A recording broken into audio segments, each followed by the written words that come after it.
Code of conduct. Heavy is the head that wears the crown. I put in extra work that just can't be found. I took the sword out the stone, wasn't a thing. Look me in my eyes cause I'm a king. Look me in my eyes cause I'm a king. God made me punch in accurate numbers. My castle won't crumble. What I tackle will fumble. I've been a leader when they ain't see it, but now my feet is up. According to me, royalty didn't end with King Tut. Crown on my head, clouds is at my legs. Big says sky is the limit. I look down on the ledge. I push the bar like I'm opening a cell. Hands in my cookie jar, you won't come out with a single nail. I need all of mine. The weight of my shoulders won't fit on a scale. What's a king to a giant? Well, Goliath fell. Even if we playin' chess, dog, this king can't be checked. I make all my moves on the board, I invented my steps. I'm a king, the blood of a ruler, I feel like Mansa Musa.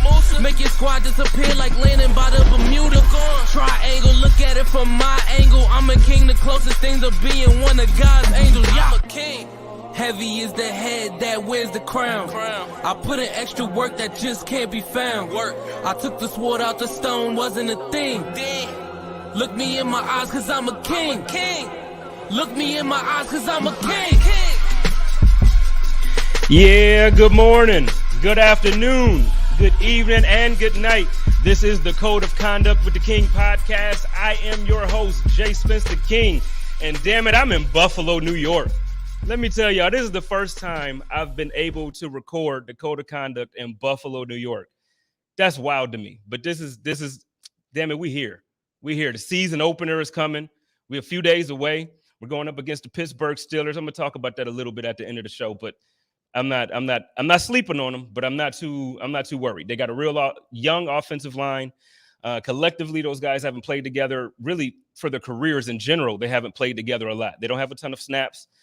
So there's a show and prove situation going on in Pittsburgh as far as their offensive line. We got to see what Ben has. If he's healthy, we got to see what these wide receivers do. I'm not a fan of Juju, the TikTok thing, got to be done with it. But I'm not going to go too far in that. Right now, I'm excited. I have a good show tonight. I got a couple guests, actually 3 guests. So with SB Nation, the good thing about SB Nation is that we kind of have it's an umbrella for the entire NFL and also other sports too. But for the NFL, our podcast community and our journalism community is second to none in my opinion.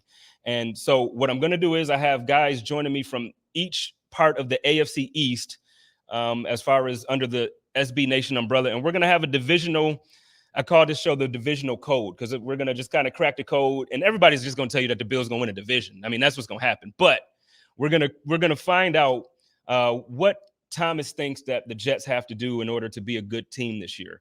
What do they have to improve on to not be, I don't want to make fun of those guys yet. That's coming. I'm going to talk mess later on, but they were at the bottom of the division. The Patriots, Cam is gone. We're going to talk about that. Cam is my dude that broke my heart in a real special way.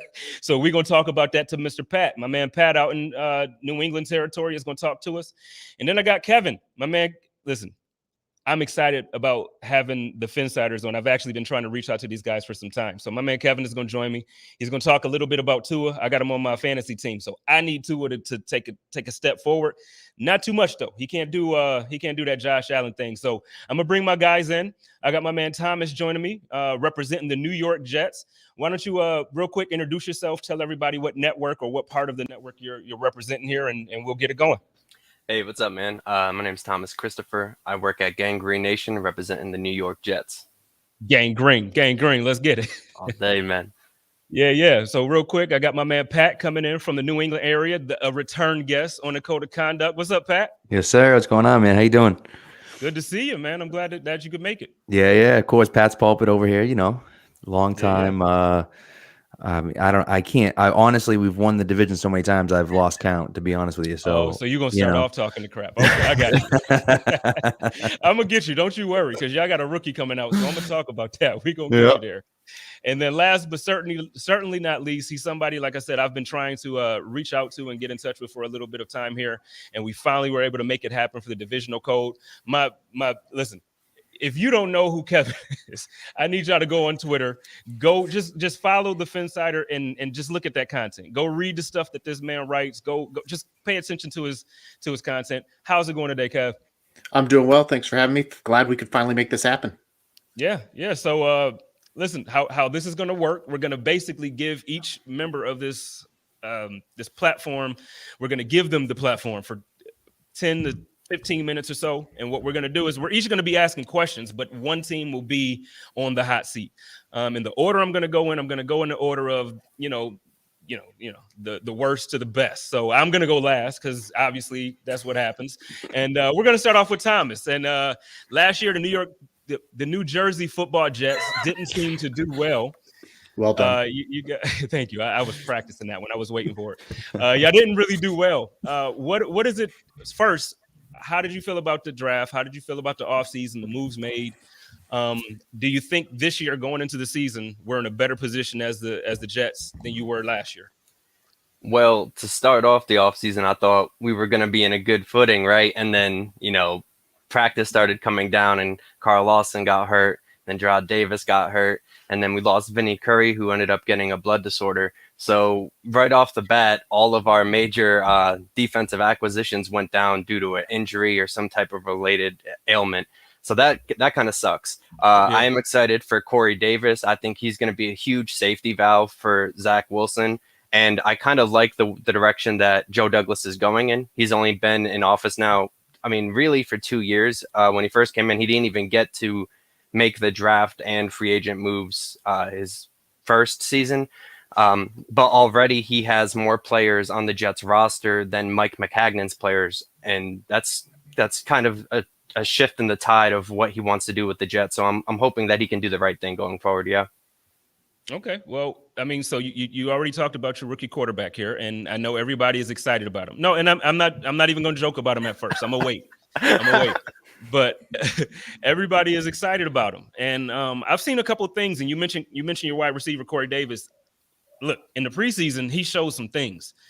So the offense, you moved on from Sam Darnold, who I'm actually a supporter of Sam. It's a weird thing. I don't like the AFC East teams other than the Bills, but I'm honest enough to be able to say, hey, this guy has this or this guy has that and whatever. And what I saw from Sam Darnold coming out of the draft, the kid was accurate. Deadly accurate. He had a sharp arm. He looked good. What happened? Y'all got rid of him. Adam Gase. Yeah. Quarterback runner. Kevin's like, yeah. Mm-hmm. Yep. That's kind of the truth, though, ain't it? All we need we just need Gase to go to Buffalo. That's all. He's ruined 2 AFC East teams. No. We don't want Buffalo. No, he likes rookies. So I think let's see which team is the rookie. Keep him away from him, please. Yeah, let's send him back to. Matter of fact, I'm tired of Bill Belichick anyway. Let's go ahead and send him to New England, and let's just get Gase back in the division.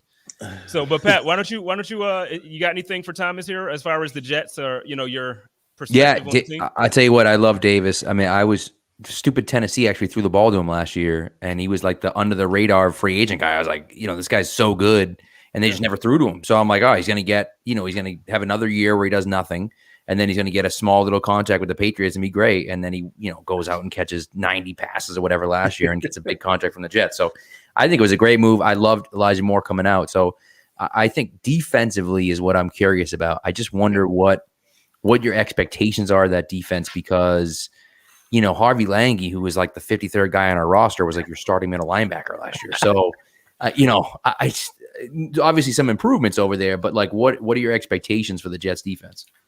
To be frank, it's not good. I know that Robert Saleh is, kind of a defensive guru, but he's working with, it's patchwork. We just got rid of our most NFL experienced player in Blesson Austin. And now we have Bryce Hall stepping in, and he's in his second year in the NFL, and he's already our veteran cornerback. I think we have the youngest cornerback group in the NFL in the past at least 2 decades. So it's not boding well for the Jets. And then on the defensive line, we lost those 2 main pieces in Carl Lawson and in Vinny Curry, who was going to be a good situational pass guy. But we got Shaq Lawson, who is also a decent situational pass guy. And I'm really high on Quinnen Williams and John Franklin Myers. I think that they're going to do well. I think that Bryce Huff is going to step up in Carl Lawson's shoes and also perform well. But then after that, when I hit the linebackers too, that's when I get more worried. We got 2 rookies that right now are penciled in the 2 starting linebacker spots, along with CJ Mosley, who hasn't played in 2 years essentially. So I think it's going to be a brutal run. If Robert Saleh can somehow make this team a top 25 unit, I'll be ecstatic. Wow. So, and I know I told you guys at the end of the show, we're going to do like, a quick prediction on the records and who's going to win the division, but it doesn't sound like you're too confident this season that the Jets have made an improvement enough to really contend for the title. Is that am I picking that up properly? Yeah, I think they're going to win. My most for them right now is at 6 wins, and I think that's being a little generous. I'm expect, you don't go 2-14 1 year and then expect, to hit the playoffs the next year, especially with a new coach and more rookies. It's going to be a growing process, and this is the year I want to see the rookies develop and the team develop as a whole. Kev, you got anything for Thomas? I'll say first off, I've been a team that went from 1-15 to 11-5, so it can happen. Right. But no, I mean, the defense was what I was going to go to as well. It's been a lot of focus on the offense and rookies coming in and that team trying to reload, but the defense just seems to get overshadowed. But since you talked that already, I'll turn to Dolphins have traditionally had a history of not being able to guard tight ends. We've seen it way too often with, obviously Gronk. We've seen it across the board. Eric Rowe got a little bit better last year. He had times where it was bad, but he had times where it looked really good. But what do you expect out of the tight ends? Because obviously a young quarterback is going to be looking for those short guys, those big guys that he can get the ball to. What do you expect out of the tight ends for the Jets? Well, that was another group that the team just kind of, X'd off, and Chris Herndon is now a Viking. And so we got Tyler Kroft, who was the off-injured Cincinnati Bengal, and she's shown a really good connection with Zach Wilson. It was kind of surprising. Then we got Ryan Griffin backing him up. I'm not sure. Honestly, that's like the big question mark is how that tight end group is going to perform. Trevin Wesco is basically our H-back. He's done good as a fullback and an inline tight end. I think he's going to be utilized kind of like Juszczyk was in the 49ers. Juszczyk. I'm horrible at pronouncing his name. But I think that's going to be kind of how Wesco's used. As for Kroft, I'm hoping he develops into a good possession red zone threat, but I have my doubts if he can be healthy enough to do that for a prolonged, now 17-game season. Yeah, Tyler Kroft is awesome. And in Buffalo, we loved him, while he was there. He's a great part of the community, great guy. But your concern, is valid. And I know he took it tough because, he and his wife were on Twitter and they kind of made it known like, we're just as good, the health and whatever. But the fact is the best ability is availability. And he just has not been there. So regardless of how good his hands is, because trust me, Bills fans are tired of watching Dawson Knox drop the damn ball. Like it's like he makes the most phenomenal catches. Like he'll be draped, like 4 guys will be draped on him and he'll make a one-handed catch like this. And then he runs over 8 guys and it's like, yes. Then the very next play, he's wide open, and Josh Allen throws it to him on the doggone, he's just wide open, and there's nothing but field in front of him, and then he drops it. Yep. We would have loved if Tyler Kroft could have worked out here. But yeah, you got to be available, man. You got to be available. So let's move a little bit further northeast right now in the AFC East, and let's go up to New England. Me. Yeah, because before we go to New England, man, how does it feel to actually claim a team that's not actually in your state? I just want to know. Oh man, it's I get made fun. I lived in Texas for a bit too, and they saw that had. The Bills may be living in Texas soon, so. Foreshadow, man. Yikes. Foreshadow. No, it's already done. Y'all ain't even from New York. Y'all ain't even in New York. It's New Jersey. I'm just tucking my head down and just walking. I can't say anything. I just, at times, because obviously the Bills still have no Super Bowls to our history. So for years, we've always been the butt of everybody's, and we still are to a certain extent, but now the team appears to be good. So people tread softly with how they talk crap. But dude, that was for the Jets. Like that was really the only thing that I felt comfortable enough to be like, man, y'all don't even in New York, claiming the state that y'all out with. That's why we're dreading for y'all to win that one ring, so then y'all can have you got the New York in the ring. It's over. It's over, man. Don't you let us get a ring. I'm telling y'all now. I said at the beginning. It was in like June, and I went on and I'm like, look, I've been humble because the Bills haven't really won anything. I said, but I promise you, the day the Buffalo Bills win the Super Bowl, nobody, I'm gonna be insufferable. I promise. But yo, let's switch over to Pat and the Pat's Pulpit or Pulpit. Am I saying it wrong? Yeah, Pat's Pulpit. You got it. Okay. Now the Patriots let go of my guy. I got to start here. Because I'm a Cam fan. Like Bills fans got on me last year because I actually updated my profile picture to me in a Cam Newton jersey. Like that's how much I love Cam. I've been riding with him since college. Like before Auburn, he wasn't even starting, and I was like, I want to see that guy. Yeah. So I'm a Cam fan. Mm-hmm. Last season his shoulder didn't look like it was completely healed. First couple of weeks he looked good to me. He looked really good to me up until the Seattle game. He played very well. Yep. And then he caught COVID. He contracted the virus, and then it seemed like he was fuzzy. What do you contribute to his demise as the starter and really to his role on the team at all? Yeah, I mean, it's so hard because that's been the thing, right? He got COVID, but like he attempted 32 passes, or he attempted 40 something passes against Seattle. He had a great game against Seattle. The other two games that he played before he got COVID, he had 19 attempts and 17 attempts. So he really didn't throw the ball very much before he got COVID. He obviously had the one game against the worst passing defense maybe anyone's ever seen in Seattle last year. And then, 2 games where he was great running the ball, but really wasn't super effective throwing the ball because he didn't have to. He just didn't throw it either game. And so, and then when he came back, obviously, we know what happened there. He looked awful last year. And whether it was the shoulder, whether it was the footwork, whatever it was, it just didn't click. And, it's funny because as a guy who really never really truly followed Cam, I was talking to my friends about it. And I'm like, all right, he's probably going to come in. Like, he's this like diva kind of showboat guy, like, all about himself, like, but he'll be good on the field. And it was the exact opposite.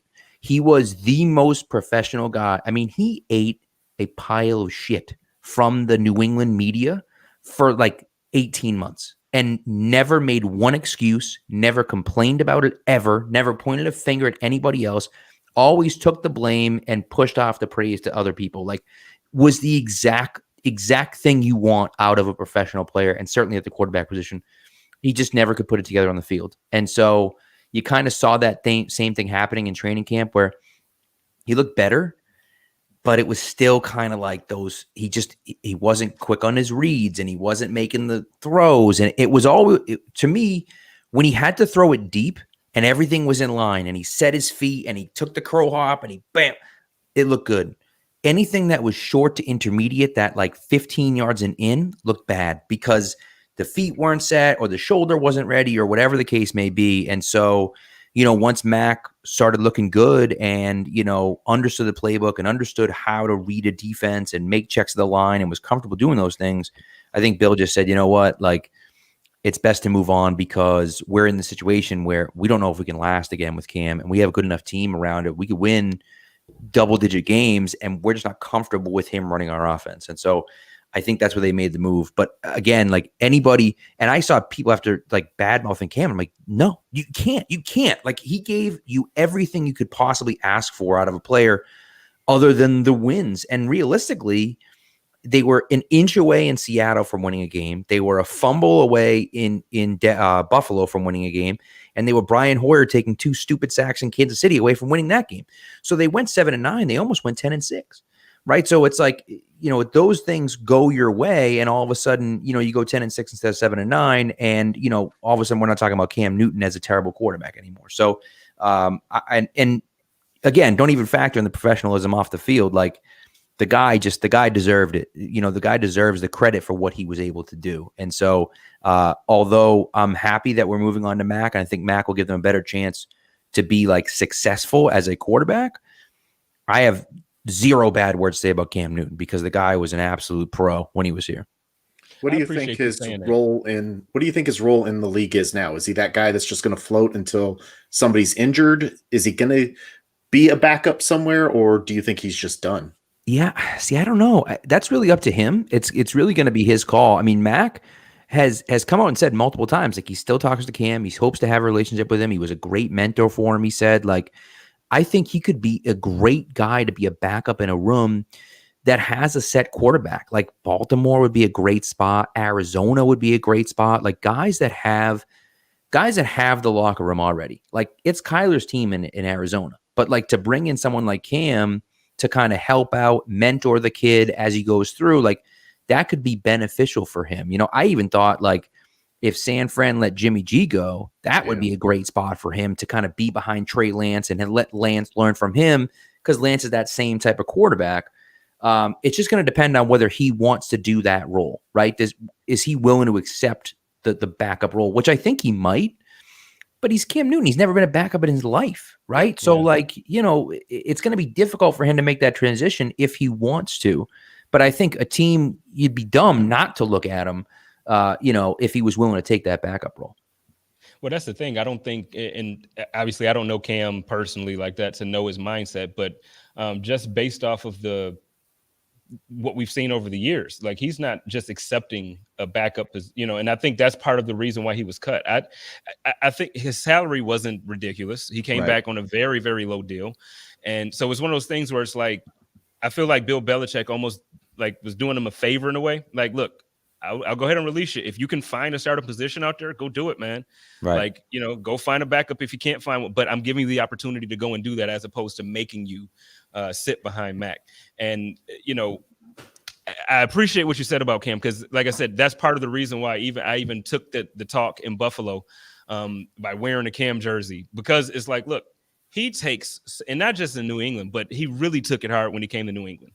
But even in Carolina, like, he took it, you know, after the Super Bowl loss, they called him the biggest loser, but he's like literally sitting in a room where the other team is celebrating and they're asking him questions about the game. Don't nobody want to do that, you know, or just a lot of things where he gets a bad rep. He gets bad credit for, you know, for somebody who he's completely not, you know? So I as a Cam fan, I appreciate you saying that. Thomas, you got anything for Pat?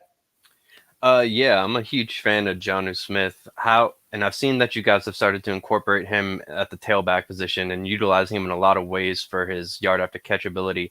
How do you think he does? Do you think he ends up being the tight end one in New England, or do you think it's more of a 50-50 split with Hunter Henry? It's a great question. I did want to go back to Spence just for 1 second, because there was something that one of the guys on Pat's Pulpit said about Cam getting released, was that it's the kind of a burn the boats moment, which goes back to Cortez way back in the 1500s. But basically, we're rolling with Mac no matter what, right? There is no question here, right? So anyways, I just thought that phrase was cool. Jonnu, tight end one. Like, bro, that guy, I am so excited to see him, because even in Tennessee, he moved all around the field. He was in the backfield. He was running, you know, jet sweeps. He was doing, you know, short crossers, but then he has the ability with the ball in his hands to make people miss, and he's got the speed to get downfield. So I'm very excited about Jonnu Smith. He, to me, is kind of I think him and Jacoby Myers in the passing game are kind of the key pieces to the offense. And then you're going to see Hunter Henry run kind of that Gronk style. So it's almost like Gronk and he who shall not be named, you know, kind of back in like 2010, 2011, 2012, where, like, you know, it's that quick stuff in the backfield, wing, all this other stuff. And then you run the play action with the seam coming down the middle, and then boom, there's Hunter Henry down the seam. So I think that's what you're going to see more, but I am so excited for Jonnu this year, because he's just going to be everywhere, all over the field. So I think he's going to be a lot of fun. Yeah, I'm going to be terrified. Yeah, because again, we guard tight ends so well. So that feeling great for week one. Right. You know what? Buffalo has had issues guarding tight ends or covering tight ends as well recently. You know, dude, down there, Gesicki kills us. Yeah. Gesicki kills us. And obviously, I think when Gronk was there, Gronk was killing everybody in the AFC East. So, like, it didn't matter what team. I mean, yeah. You know, it was just different. But no, we had those struggles recently as well. So I feel like even with Matt Milano, he's one of the best cover linebackers in the league.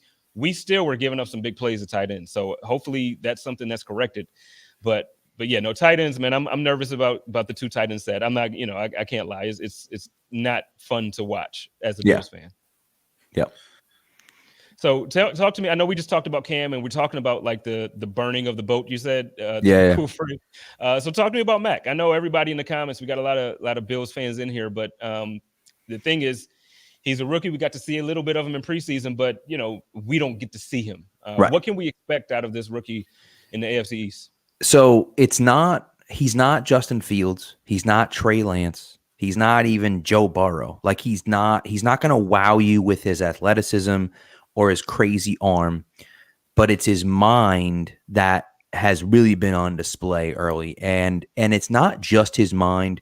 It's his ability to make mistakes and then learn from them immediately. And so like the first full pads day of practice, I think was August 1st. And I went to that practice and I walked out of there saying, Jesus Christ, Mac he's just not ready. He's just not ready for the speed of the NFL game. The pads are on. He's just not there.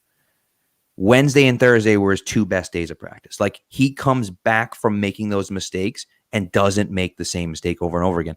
And, Belichick calls them error repeaters. He makes a mistake and he learns from it and doesn't make it again. And like, that's the type of thing that he's good at. He's also, and he showed this in college, and he's done it well so far in the preseason and in training camp, but his ability to move around the pocket without escaping the pocket necessarily, but his ability to just shift and shimmy a little bit to avoid pressure is Brady-esque. Now, I mean, come on, not like this Brady, but like, 01, 02, 03 Brady, where he was just kind of learning the offensive stuff. That's what we're looking for in New England. Right. And someone wrote an article, Tommy Curran, who's Big Patriots right over here, wrote an article about it's okay to compare him to Brady. Not now Brady, but like 01 Brady and 02 Brady, because that's what Brady, his first year, had like 18 TDs and 14 interceptions. Like it was just don't screw it up and make smart plays when you have to. Use your elite defense, which I believe they have. Use their elite running game, which I believe they also have, and take advantage of a great offensive line in front of you. And just take what they give you, right? Don't try to be a hero. Don't try to throw, rifle a ball into quadruple coverage. Like, don't do that. Just take what they give you and live to see another down. And he seems like he can do that. And that's something for me, the Brady comparisons are scary because it's like, all right, it's Tom Brady. Like, stop it, right? But the offense looks like Brady's offense when he runs it. It just looks smooth like that, where it's, 3 steps and it's out. Like he's not what's going here, what's going there, making bad throws. Like it's looked really good. So the mental side of it, which I didn't think I was like, all right, Cam's going to start and Mac will start next year, because the mental side of it takes longer, right? I thought Fields and Lance could start because the ability to extend the pocket and extend plays can get you out of some of those things where you don't necessarily read the defense well, but you scrambling gives you time, and now guys get open and you can hit them, right? Mac's got to be in the pocket. So like he has to know what he's looking at right away. If he runs a play action fake, he got to turn around and see the defense immediately and make the right read. And he's shown the ability to do that already. Now, Brian Flores has 2 weeks to game plan against him.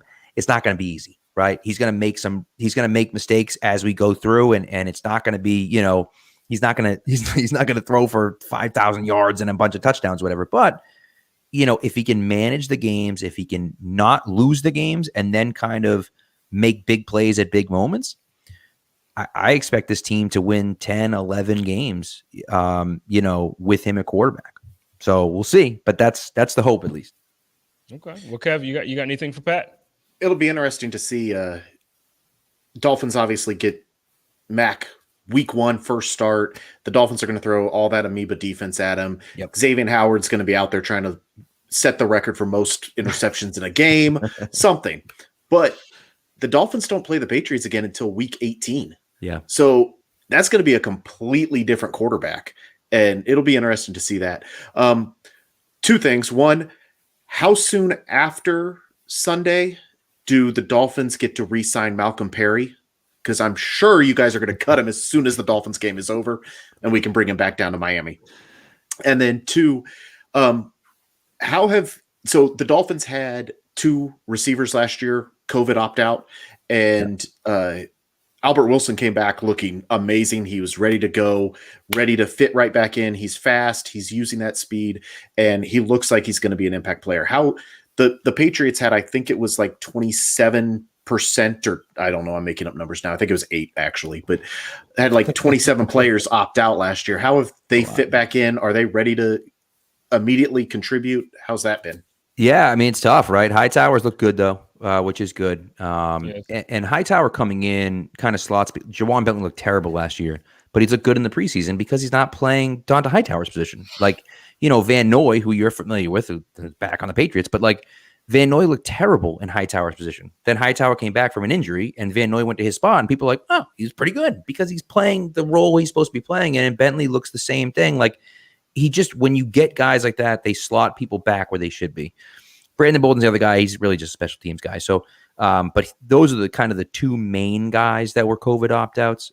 There's a few others, but they're not really roster impacts, I would say, right? They're not like huge roster impact guys. So, obviously they lost some guys, but, it kind of is what it is. And some of those guys left in free agency and whatnot too. So it is going to be interesting. That first week with, and I'm glad Will Fuller isn't healthy because with Gilmore being out the first 6 weeks, it's a challenge. And, the Patriots are going to have to rely on their I think their front seven more than their secondary to kind of get pressure and at least at the beginning of the season. And then when you get Gilmore back and then you have Gilmore and JC Jackson, then that's a different story. But it's going to be tough going those first few weeks when your second corner is like Jalen Mills or something like that. And don't you dare take Malcolm Perry from me, okay? Don't you dare take Malcolm Perry. I wanted the Patriots to draft Malcolm Perry so bad when he came out. He went to Navy, was a friggin' Heisman finalist. Belichick's like the biggest Navy guy in the world. He plays like quarterback, wide receiver, running back, kick returner, like defense if you need him to. Like, no, he's staying in New England, okay? No, so need him back. I just want that guy. Malcolm Perry. So he's so good. And then we picked up Ben Mason too, which I was saying it's like complete fan service to pick up, Malcolm Perry, a Navy guy, and then Ben Mason, a fullback from the New England area, like that everyone loves. So that was pretty exciting last week. That was the exciting news after the Cam Newton release. Well, one last question from me on the Patriots. There's one guy I tell Bills fans not to sleep on, and I say this frequently. Yeah. On your defensive side of the ball, you guys picked up a free agent this offseason who is, in my opinion, one of the guys that should have been in Buffalo as a pass rusher. I think Matthew Judon is one of the best. Like, he was one of the best free agent acquisitions for your team. It was an underrated signing. Yep. I don't know why it's underrated, because if you watch the kid play at all in his career, you would know, like, this is for real. Yeah. How do you feel the defense improved with the guys coming back? And then, like I said, now you have the addition of Matt Judon. He's a beast, man. Oh, he's so good. And he was like the 4th or 5th highest paid end in free agency this year. Like, he got like $14 million a year, and there were like 3 or 4 guys that got more than him, which was crazy. You see him, get after the passer, which is impressive, and his like repertoire of moves and stuff. But it's his stuff against the run game that it was just so unexpected to see him be so good against the run. Was really kind of unexpected and is awesome. And to see him and Josh Uche on the other side, who like is one of the fastest pass rushers in the league, to have the two of them on either side, just getting after the quarterback. Like, we're saying around here, the Patriots have always kind of had a sit back and wait defense. They've never really attacked. They kind of wait and then they'll attack like at the right moment. I think this year they're gonna be coming after teams. They're not gonna be sitting back waiting on teams. They're gonna be coming after teams, trying to get in the backfield and disrupt things and throwing blitzes and everything else. When they did, they were against the Giants in inter-squad, whatever, joint practices or whatever.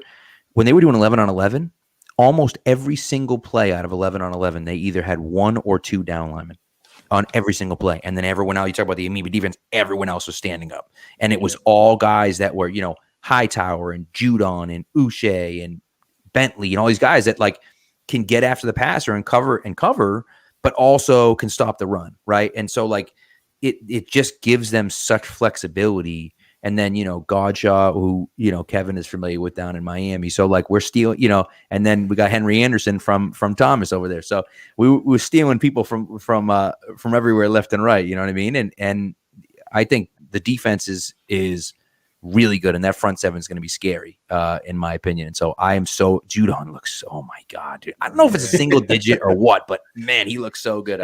The single digits look sweet on the defensive end. And the wide receivers too. Like Emmanuel Sanders in Buffalo he's wearing 1, and I just think that looks it's cool. Nikhil's got number 1, but I don't know if that's going to help him out at all. We'll see. But I don't know. I don't think it's going to help Nikhil that much. But you never know. We'll see. So let's switch one more time to the south of the AFC East, and we're going to go down to South Beach there in Miami and talk to our guy Kevin here. Hey, the question that needs to be answered: has Tua taken that step forward? Is he really healthy now? Is he really ready to show off that he's pro ready? What are we going to get now that Tua? He's the guy. He's the guy. He don't have Fitz breathing over his shoulder anymore. What are we going to get this season? I think that was a big part of it, was the health and Fitzpatrick. He has looked a lot more confident. He's looked a lot more in control of the team. He has been out there during camp, during even the preseason games where, hey, this lineman missed a block or this lineman wasn't in the right spot. And he's been up there being the guy, hey, this is where I need you to be. This is what I'm going to do in this situation. So he's absolutely been that general on the offense. Yeah, I think he was. I think he absolutely was looking over his shoulder, especially once you started to see those times where Fitzpatrick went back in after Tua was pulled at the end of the game. So I think there was some confidence shaken there. And then, yeah, I think no matter what, you say you're 100% after a major injury, the doctors say you're cleared, the coaches all see you as 100%. But there's always that mental piece, and his body was probably 100%, but I don't think he trusted his hip, and it showed at times last year.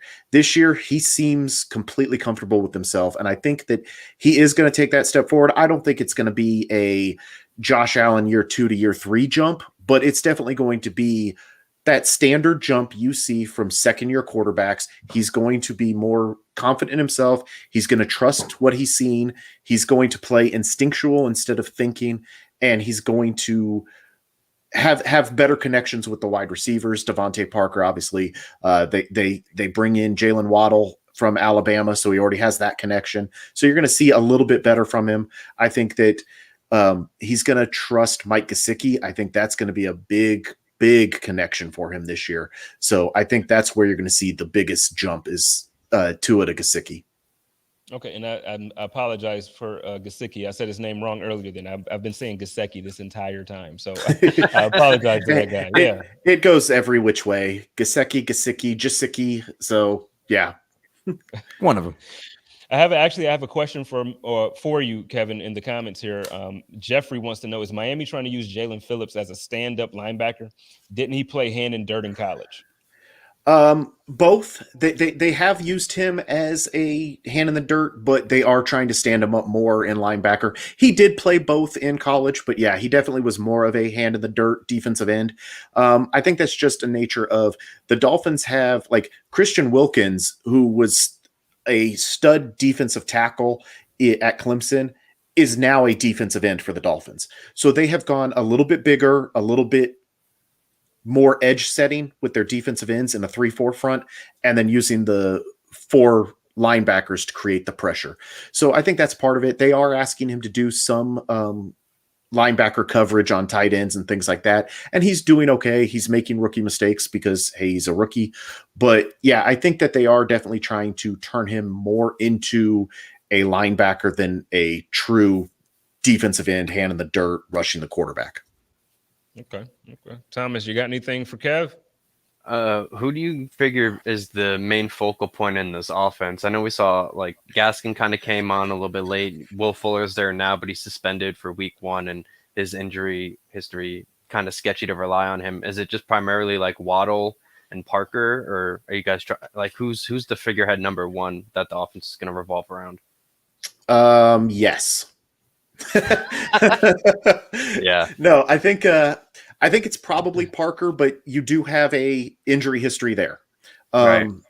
You have Waddle, who he has the ankle that every now and then there's questions about it, whether it's fully healed. I think that there was a lot of talk in training camp as he was walking around that he's limping, but he's out there running full speed. Then they went back and looked at video of him pre-injury at Alabama, and it just looks like he has a different gait than everybody else, and it does look a little bit like a limp. So I think he's 100%. Like I said, I think Gesicki is going to have a big year. The running backs, I think it's going to be who's hot. I think they start with Myles Gaskin, but yeah, I think you're going to see Malcolm Brown. You're going to see Salvon Ahmed. So you're going to see those guys. I think it is a lot of who's hot and who does Tua trust. I would say Parker simply because he's the most established of them. But yeah, I think once you get Will Fuller back, I think it becomes hey, we're going to spread it out and we're going to see it go to everybody. I think it makes sense. So I have two questions for you. First one is about the draft. Obviously a great trade, I thought, with San Francisco to get the ridiculous value to move from 3 to 12. I was confused with the trade back up to 6. So my assumption is that, they looked at it and said, we want to stay in that top 6-7 range and we want a first round pick for it. And then San Fran said, well, we'll give you 2 to move back to 12. And they said, well, fine, but we want to make sure we can move back up to 6. So I just thought that was, to me, and this is just me personally, but like I don't like trading a future first for anything other than like a quarterback. And to do it for a wide receiver, I feel like is a mistake, especially when you could have traded a third, which is what Philadelphia did, to move up to take Devonta Smith, the other Alabama wide receiver. So Gordon, you don't know how the draft's going to play out, but I was confused by that. I was curious about your thoughts about that. And then on the other side of the ball, you got X, obviously, right? And you talked a little bit about what the defense can look like and your struggles covering the tight end. But like, what do you look at? What are you expecting out of the Dolphins defense this year? And who's going to be, obviously Howard's your best player, but like, outside of Howard, who's going to be that kind of guy that people are going to look at this year and be like, oh my God, like where'd he come from? You know what I mean? Yeah. So on the trade, I think that the key part of that is, in Miami's eyes, it was never 2 trades. They always were moving from 3 to 6. Yeah. They knew, and there was a lot of media reports about this afterwards, about how it all came together. They called Philadelphia to say, hey, if we move back to 12, will you come up to 6? Or will you let us come up to 6? Right. And they would not have done the trade back with San Francisco if they could not have had that other piece. So it was always the plan to get to 6. I think it was simply they wanted their shot at the receiver they wanted. Right. And we all assumed it was either Kyle Pitts, which if they were at 3, I think they would have taken Kyle Pitts. But we all assumed it was Chase or Kyle Pitts. And I don't think it was, looking back at it after everything that has come out, and how even like, I think it was the Jaguars had Waddle listed as a perfect prospect next to Trevor. So I think I think that was their plan. I think that they absolutely were going to get to 6 because we don't need a quarterback and we want a wide receiver. And so I think that's what it was. I think it made sense. I think that, yeah, when you look at it and you look at it in the pieces and you gave up that first to get up there, it becomes expensive. But yeah, I think that their whole plan was, we want to add a future first and we want to get back to that 6 or 7 range. So I think they hit their goal there. And then now I lost my second question. Wow. Just defensively, I was just curious other than Howard, who's obviously a stud. I started talking Waddle and went down that path. So no, on defense, I think you're going to see Andrew Van Ginkel. I think he is a name people don't yet know, but that guy, every time he's on the field, he seems to make a play, whether it's rushing the quarterback, forcing a fumble, something. I think he's a guy that he's not a name, but I think he's going to shine. That said, I think Jerome Baker, as he's listed technically. So the Dolphins in their depth chart, they listed a nickel as their base. So they only went with 3 linebackers, but he is an inside linebacker in a 3-4 set. I think you're going to see him blitz too, though. I think he can be really solid. And then I think that we'll see how McCourty and Rowe work as the starting safeties to lock down that back end. But yeah, I think it's going to be X, obviously. And then I think Andrew Van Ginkel has an opportunity to become a star as he just simply uses his speed to just blow up plays. All right. I like that. Kevin, one of the Buffalo Bills beat reporters, Mookie Hawkins, is in the comments, and he has a question for you as well. He wants to know, when will we know if Tua is a boom status or bust status? I feel like personally, before you jump in there, I feel like personally it's too soon, with the injury and everything. But he's asking, I guess, a very direct question. So when?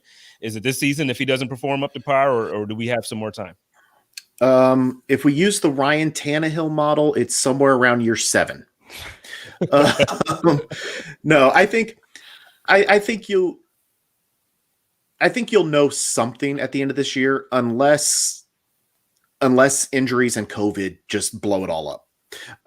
I think you'll know at least, do the Dolphins need to be looking? I don't think they do. I think we're going to find that he is ready to go and that he is the quarterback that everybody thought was going to be number 1 overall until the hip injury. I think that you're going to see him grow still. And I like I said, I don't see him at the Josh Allen level, but there's no reason to think that he's not going to eventually get up to that. I think that you'll know something by the end of the year, but I do think it's too soon. And we've gone into this world where as soon as a quarterback is selected, we need to know right now, is he a star? And we forget that Patrick Mahomes sat, Tom Brady sat, Aaron Rodgers sat. So you can take some time to grow as a quarterback. I think that you're going to see him grow throughout the year. And if by the end of the year he just hasn't caught on, maybe they are looking at a quarterback next year. But I think they have positioned him to do well this year. So yeah, I think that you're probably playing out this year and doing a realistic assessment of, is he bad enough to have to warrant moving up to go get a quarterback again?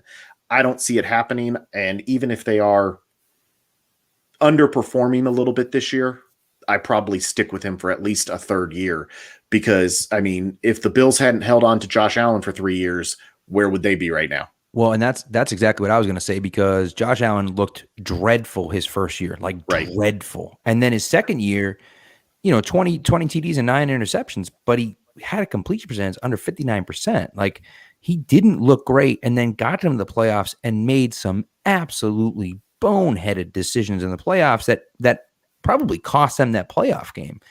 But they came back with him. They kind of reloaded. They brought in Brian Dable. They brought in Stephon Diggs, and all of a sudden he made that leap. And we saw flashes of it. It's not like, he looked like a guy that's going to be out of the league in 2 years. We saw flashes, but we didn't see him put it all together until last year. So I think as long as you see those flashes from Tua this year, even if he doesn't put it all together this year, as long as you see some stuff with him, he's going to grow with the guys that he has in the building, in Fuller and in Waddle, and and even Gesicki, if that's the case. But I think as long as you see some improvement from him this year and some of those flashes that he's not at that bust level just yet. Yeah. Now he plays another year and he looks kind of the same and he's still not improving. Now you're getting into that Darnold territory where the Jets were, where it's like, well, what do we do here? Like, we kind of have to move on instead of signing him to the big deal, So, yeah. So yeah, but I would say at least 2 more years with Tua. And I think that you also run the risk of, I like Josh Rosen. I thought he was a good prospect coming out, and the Cardinals were so quick to give up on him and send him to Miami. And then the Dolphins gave up on him, and he just, that kid has no confidence at all anymore. And right. You run the risk of, he could be really good, but if you give up on him too early, it could just be a confidence issue. So I think that's the other issue is if you start to see the Dolphins looking at Brissett and going, hey, we're going to bring him in this year and we're going to do the closer role again, I think you do start to shake Tua's confidence, even though everybody will tell you that he's got a strong head on his shoulders and it doesn't really bother him. Of course it does. Because if everybody was coming up to you and pulling you out for the last minute of whatever job you're doing, yeah, it's still going to shake your confidence. So yeah, I think that's great point and valid. And yeah, I think that this year you're going to have, like I said, you're going to have a idea of what he is. It may not be the final answer, but yeah, I'd go at least probably through next year. I'm obviously now it's time to have a quick run on the Bills, but you said something there, Kevin, that I'm really, and I'm not being funny when I ask this. You really confident enough that you think Tua is going to be anywhere near as good as Josh Allen? I think he can get there. I don't think that it's this year. I don't think it's something that he's going to be. He's not going to be Patrick Mahomes head and shoulders above everybody else, but I don't know that Josh Allen doesn't regress a little bit too, because that is a huge jump to go from year 2 to year 3. That's a jump that we've never seen before in the NFL. When you add it all together, that's never been done before. So I do think Josh Allen comes back a little bit. He's probably not as good as we saw, but that doesn't mean that in 2 years he can't be back up there. He can still grow. He's still young enough to keep growing. So I do think that Tua can get up to that kind of level. It might not be that dramatic a jump, but it might be a couple years more of growth. Okay, we'll see. I'll be looking forward to it because, like I said, I don't dislike Tua, and I'm not the guy, I'm not the content creator that's gonna like just bash other players. So I would like to see him succeed. I just don't see when you look at this AFC East and the history of it. I mean, the best years are Dan Marino, Jim Kelly, Drew Bledsoe. I'm trying to come up with a Jets quarterback, and I don't think you had one. Vinny Testaverde. Vinny Testaverde. Ken O'Brien, because they know something we don't know. Hey, Chad Pennington in his almost MVP year in Miami. I love Chad Pennington so much. Chad has some time in New York, man. But for the record, I do want to just interject though, because I understand what everybody's point is, because I hear it every week that it's probably going to be that Josh will regress. I can promise you, he's not worse than he was last year. Like, I can promise you, what you're going to see from Josh this year is going to be another step. It's not going to be like he's not going to be completing 80%, because I see Thomas laughing. I don't mean it like that. Like, he's not going to be the most accurate passer in the world ever. Like, that's not what I'm saying. He's gotten smarter. He's going to take less hits. He's going to take what the other team gives him, and he's corrected some things that, we're going to see a huge improvement out of. So the numbers that the Bills put up on offense last year, I can promise you that the switch between John Brown and Emmanuel Sanders is going to improve those numbers as well.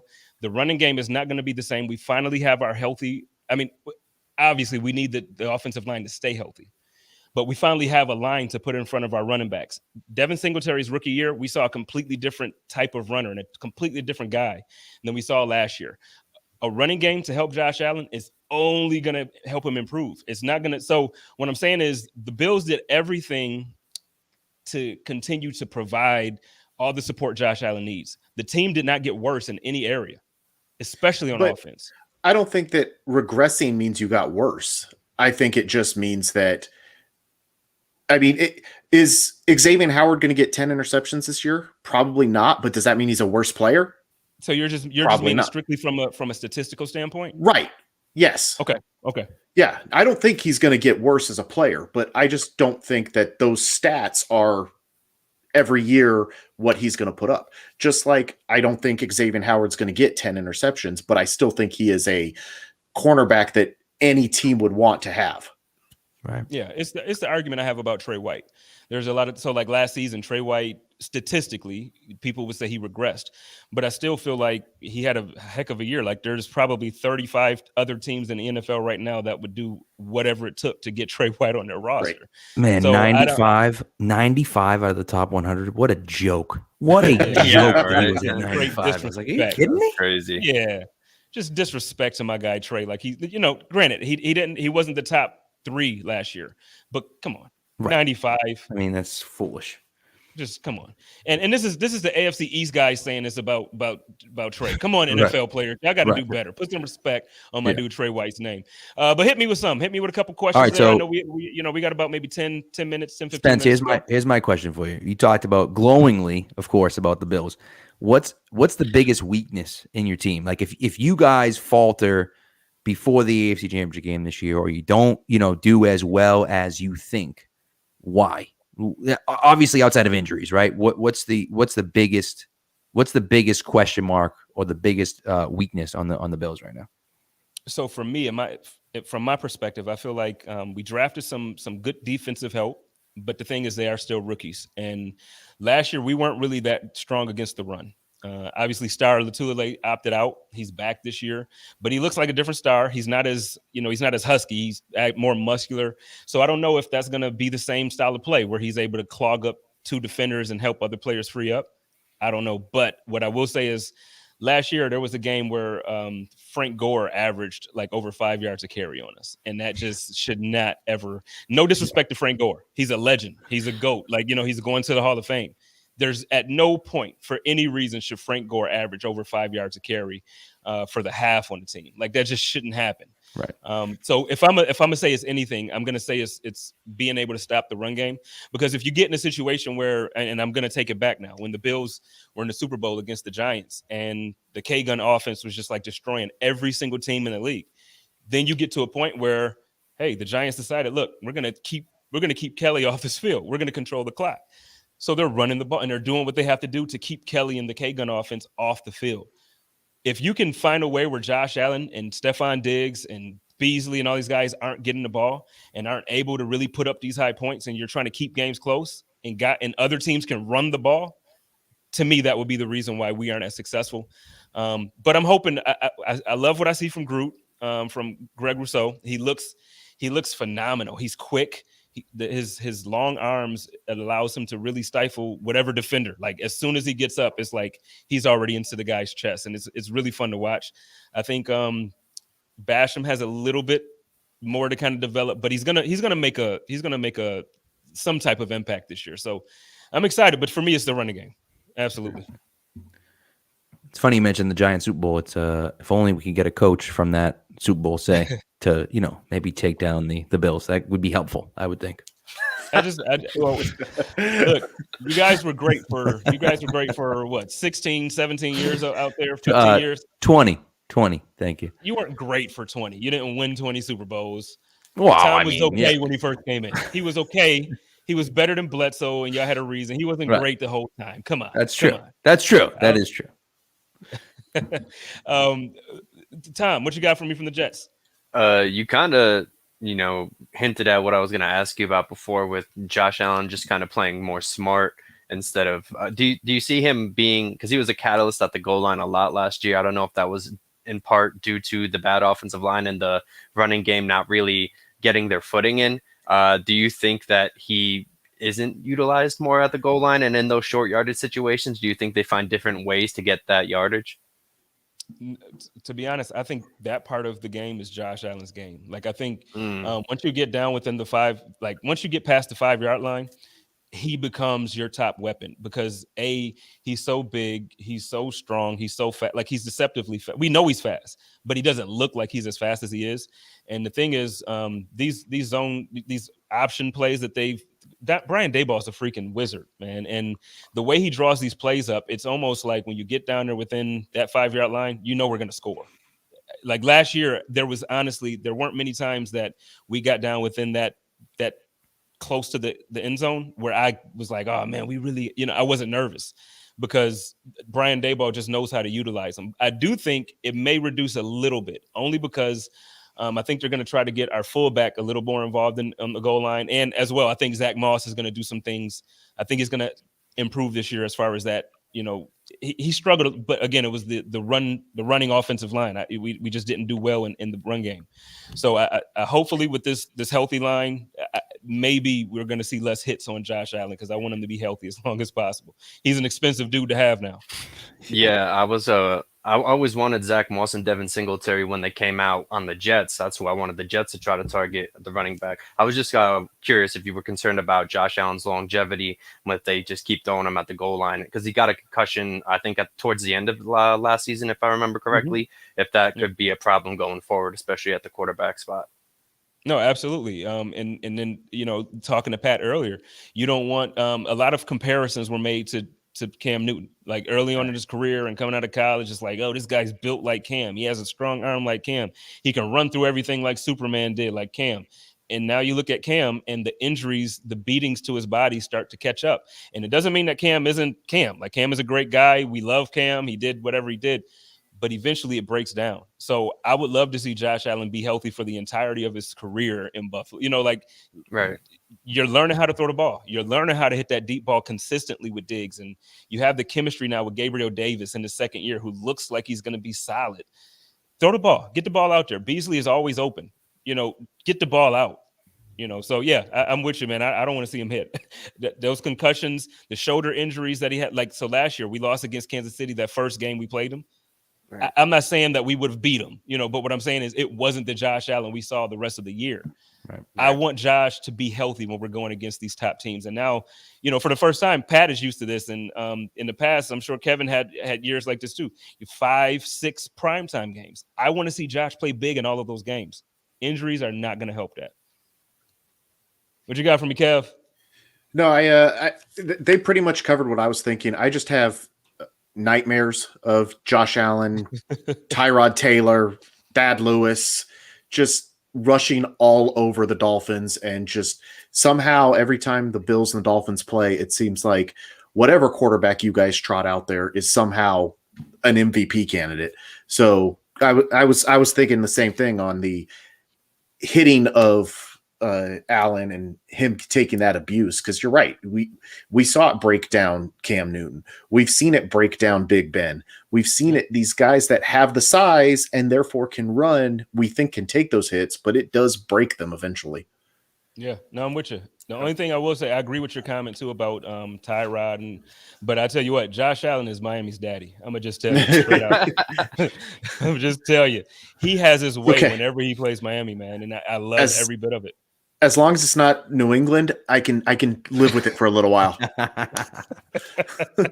Well, look, I'm looking forward to the season, man. I appreciate you guys coming on. Real quick before we get out of here, why don't we go around the table again one more time and just give our prediction on who we think A, will win the division, and then B, give the prediction for how your team, you think your team is going to perform for the season. So we'll start with Christopher, follow with Pat, then hit Kevin, and then we're out of here. It's not going to be the Jets, as this, shadows got me going. The Jets are going to be in the basement, I think.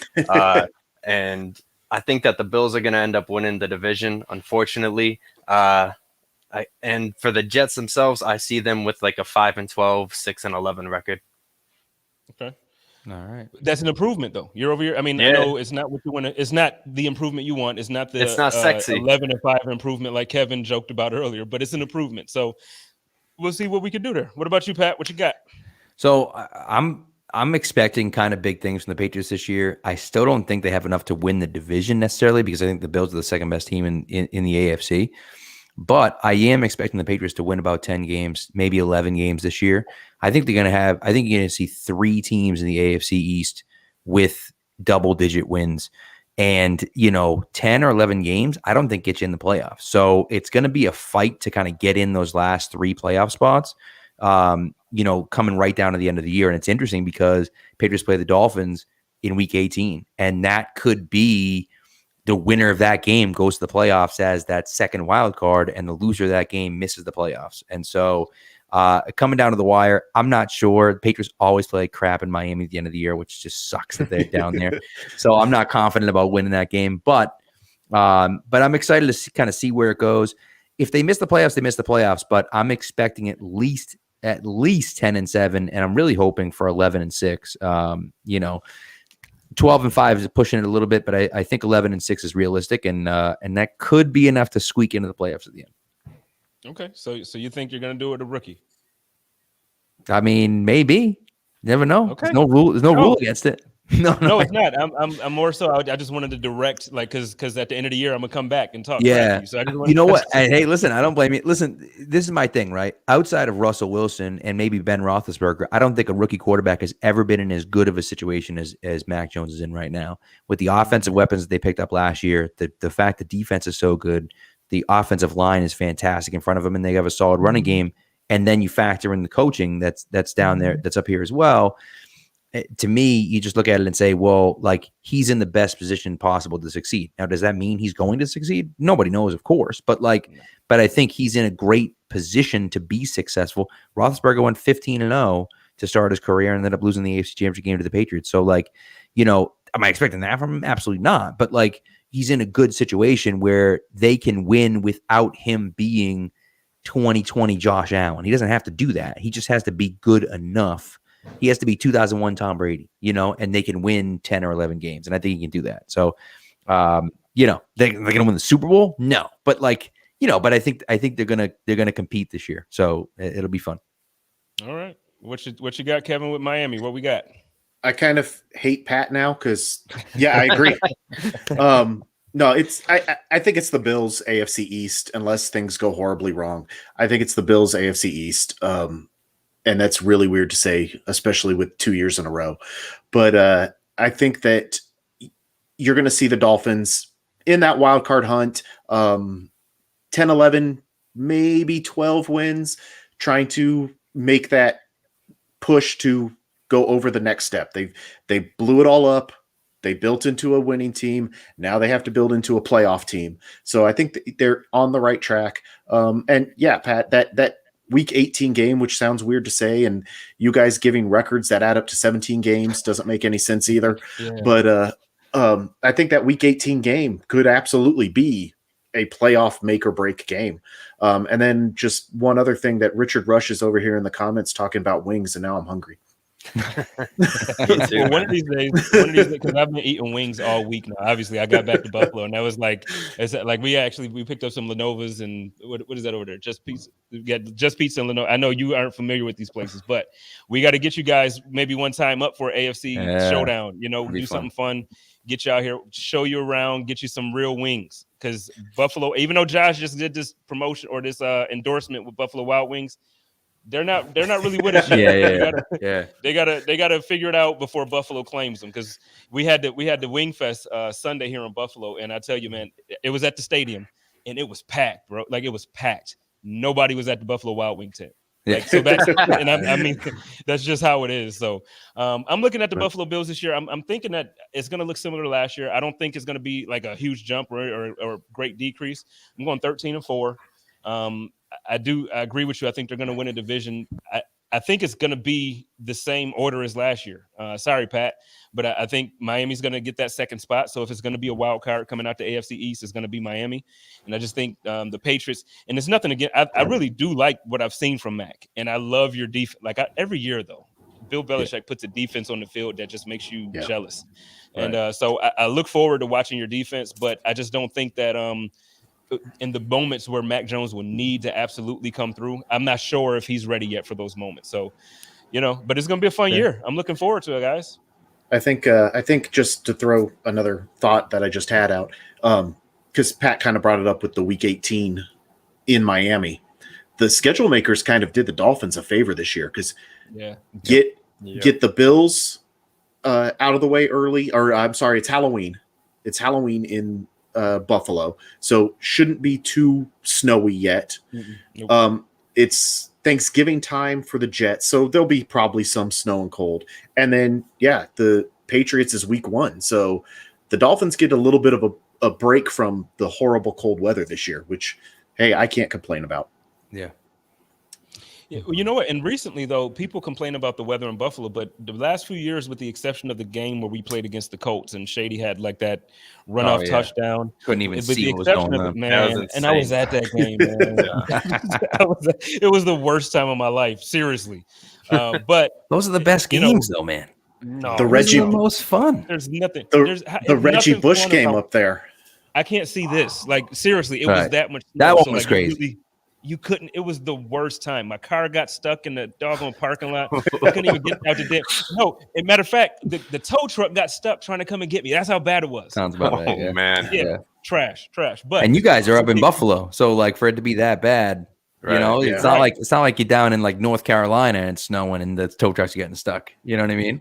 A lot of Bills fans love it, but I'll tell you what. Since that though, it hasn't been bad. I don't know if you've like paid attention. Drew Bledsoe actually did an interview not too long ago, and he was like, "Yeah, look at Josh Allen's record from last year." And he's like, "Come on, you're getting like the 70s in late October, early November. When I was in Buffalo, it was a snowstorm. Yeah. So it's a little different, but yeah." Gentlemen, thank you so much for doing this. Thomas, I hope you feel better, man. I appreciate you doing this. I know under the circumstances, this was not the best thing for you to sit up for a full hour and kick it with me and talking about the Buffalo Bills going to beat down on the Jersey Jets. So I appreciate you, man. It was worth the few laughs, man. So I appreciate this. Thank you, guys.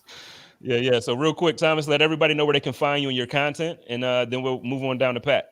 You can find me on Twitter at ThomasCP_NFL. I'm actually going to be speaking with Jets left tackle Mekhi Becton tomorrow, and that's going to be on Gangrene Nation coming up. And that's it for me. Cool. Pat? Very nice. Yeah. So I'm as well. If you listen to podcast form, it's at plane_Pats. I'm on Pat's Pulpit. I have a thing out every week after the game, and we'll be live Thursday at 7 with Jerry Thornton breaking down the beginning of the season. So should be fun. And Mr. Kevin with the Phinsider. Did anybody else not read his Twitter handle as plain_Pats, not Plane_Pats? This whole time I've read it as plain. Yeah. Honest to God, the whole That's time what I've read happened. this one. That's what happened. Everyone was like, Plain. Why would you put Plain? And I'm like, well, my name is Pat Lane. And like, oh yeah, that makes sense. And I'm like, yeah, you know. Absolutely read that as plain this whole time. So it's the Phinsider and at the Phinsider. Phinsider is with a PH. So insider with a PH to start it if you are not reading the screen. But yeah, the Phinsider written, and then you can interact with me. I have at Kevin Nogle also, but I'm primarily tweeting at the Phinsider. Yeah. So, ladies and gentlemen, y'all know how I do it here. It's the Code of Conduct with the King podcast, representing that Buffalo Rumblings podcast network. Please join me Saturday night. I have a very new and exciting show coming. It's called The Chop Up. We got Kristen from the Mafia Babes. We got Angelina joining me, and we got Sterling from Cover One. So it's going to be an all-season thing. It's going to be a cross-network event. We're going to be breaking down film. We're going to be talking about a lot of different things. It's going to be fun. So please join me there. And then again, tomorrow, Wednesday night, Joe Miller and myself, we're going to be live in Orchard Park across the street from the stadium at O'Neill's for the Hump Day Hotline. Come kick it with us. It's a huge week in Buffalo. Y'all know how it's going to be. And hey, love each other, take care of each other, and live in peace. And as always, stay positive, test negative, go Bills. Code of Conduct.